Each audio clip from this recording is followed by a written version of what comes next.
आत्महत्या हल्की फुल्की रोजमर्रा की नोकझोंक ने आज विराट रूप ले लिया था।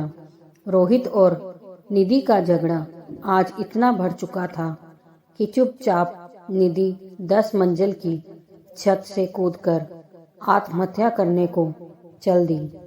निधि नीचे कूदने ही वाली थी कि पीछे से उसी बिल्डिंग के वॉचमैन की पत्नी लक्ष्मी अचानक वहां आ धमकी।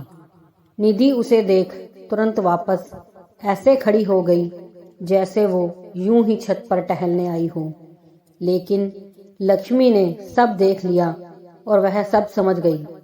तभी लक्ष्मी बोली, अरे दीदी, आप अपना काम करो, मैं तो पानी की टंकी देखने आई थी, पता नहीं कहाँ से लीक हो रही है।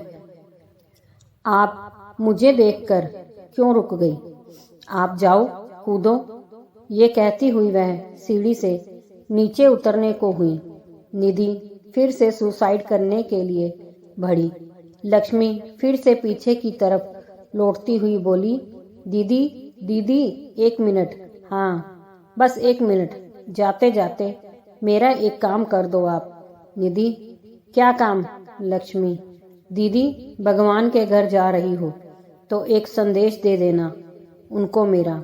बहुत दिनों से मैं बीमार चल रही हूँ। डॉक्टर साहब ने कहा है कि मैं कभी भी मर सकती हूँ। मेरे बच्चे दिन रात मेरी जिंदगी के लिए ईश्वर से प्रार्थना करते हैं। मेरा पति मेरे इलाज के लिए पैसे जुटाता है। और दीदी, सच कहूँ तो मैं भी मरना नहीं चाहती। मैं भी भगवान से रोज यही प्रार्थना करती हूँ। आप तो जा ही रही हैं भगवान के पास, तो उन्हें आप सीधे ही मेरा संदेश दे देना, शायद तब हमारी प्रार्थना स्वीकार हो जाए। और हाँ दीदी, उनसे ये भी कह देना कि आपके जीवन के जो भी दिन शेष बचे हों वो मेरी जिंदगी में जोड़ दें। आप तो अपना जीवन खत्म कर ही रही हैं, तो आपके जीवन के बाकी दिन तो वैसे भी बर्बाद हो ही जाएंगे। बर्बाद होने से अच्छा है मुझे वो दिन मिल जाएं, है ना दीदी? निधि उसकी आर्थिक तंगी और उसकी बीमारी से वाकिफ थी। ऐसी परिस्थितियों में भी उसका जीवन जीने का जज्बा देखकर वह चकित रह गई।